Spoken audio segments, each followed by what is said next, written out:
Hi everyone, welcome to North Star Knife Reviews. It's a brand new year and we are starting out the month of January by taking a look at Scandinavian knives. I have maybe around 8 episodes scheduled, and this is, of course, episode number 1.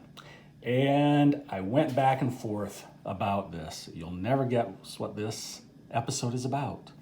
I debated, should I talk about these or not?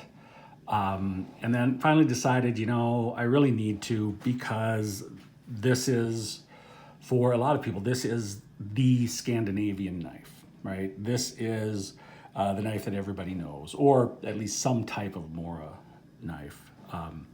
You know, there are, of course, other models than just this. So I decided, this is the elephant in the room. Let's deal with it. I'm going to talk about these. Then in future episodes, I've got a couple other Moras, an Eldris, a collaboration that Mora did with Light My Fire back, 8-10 years ago, something like that. And then we're going to look at some of the Mora classics, which have the wooden handles. After that, I've got a Martini more modern style Scandinavian knife to look at. And then we're going to take a look at 4 or 5 traditionals. All right, the curly birch handle and all of that. Now, when I'm talking about Scandinavian knives, I'm also including Finland. I know that technically Finland is not part of Scandinavia. They don't like to be seen as that because the Finns have a different ethnic origins than the Scandinavians. And I learned that the whole area is called Fennoscandia. So, hey, I learned something new. Now you know it too. Anyway, these are from Sweden. We're going to be looking at some Finnish knives later on. I don't have anything from Norway, I'm afraid, so that's going to be out. But let's talk just briefly about the history of puukkos. This is sort of the traditional knife of the Sami people, who are the indigenous people from northern Norway, Sweden, Finland, and a little bit of northwestern Russia. They've lived in the area for thousands of years, and at least 1,000 years ago, they came up with this knife that we now call a puukko. And puukko was actually Finnish for knife, is my understanding. Anyway, these were used for thousands of years. The Norse moved north, had a lot of contact with the Sami, started putting their own spin on things, moved forward to about 400 years ago, and knife making starts up in Mora, Sweden. Now, Mora is both a municipality, which is like a little political subdivision, which has towns in it. It's also a town, but generally when we refer to Mora, as in the Mora knives, it's the municipality, the larger area. Back in 1891, Frost Erik Ursen, great name, sometimes also called Eric Frost, opened a factory in the Mora area producing these knives. In 1912, KJ Eriksson and a partner opened another factory. And then there were other smaller as well. But these became the 2 primary factories, and other smaller makers merged in with them. In the 90s, they began having negotiations to merge, and in, I believe, 2005, I may be wrong on this, okay, so please leave me a comment if I am. I think it was in 2005, Ericsson Mora and Frost Mora merged and became Mora Kniv of Sweden, okay? So, little history there.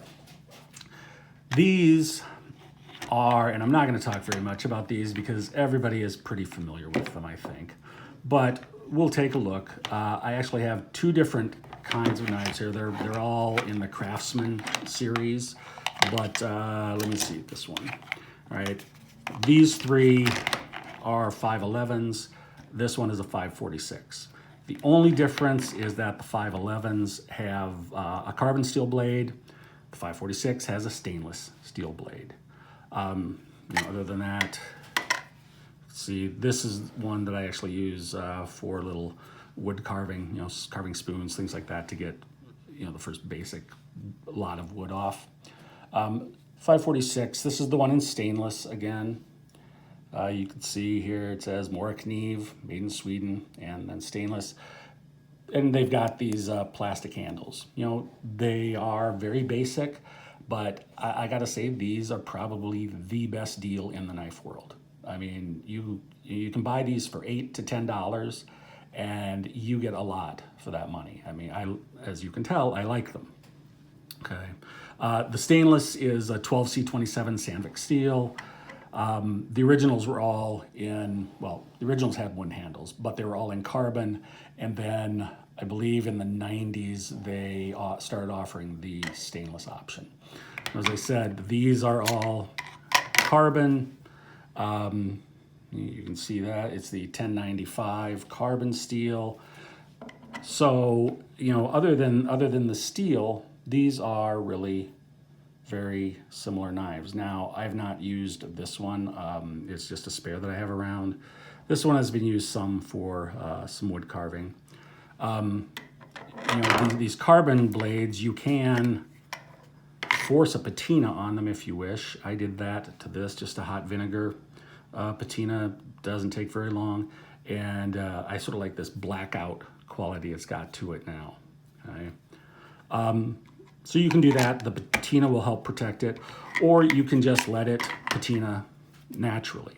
And that's what is this one. This is a carbon steel that I've used outside. I think I've even used it in the kitchen, when I didn't have anything and just happened to grab it. So, you can do a lot with these. And, if you are okay with patinas, which I am, or you want to force a patina and do something like this, go with the carbon. If you want to, you like shiny, okay, and you don't want to have to deal with this, and you don't want to have to worry about rust, go with the stainless. These are the way a lot of people know Scandinavian knives in Europe and in this country and probably elsewhere around the world. And so I thought I had to at least bring these out, mention them, that sort of thing. We'll move into things that you might not be quite as familiar with starting next time. I hope I catch you there. You all have a good day, and thanks for watching.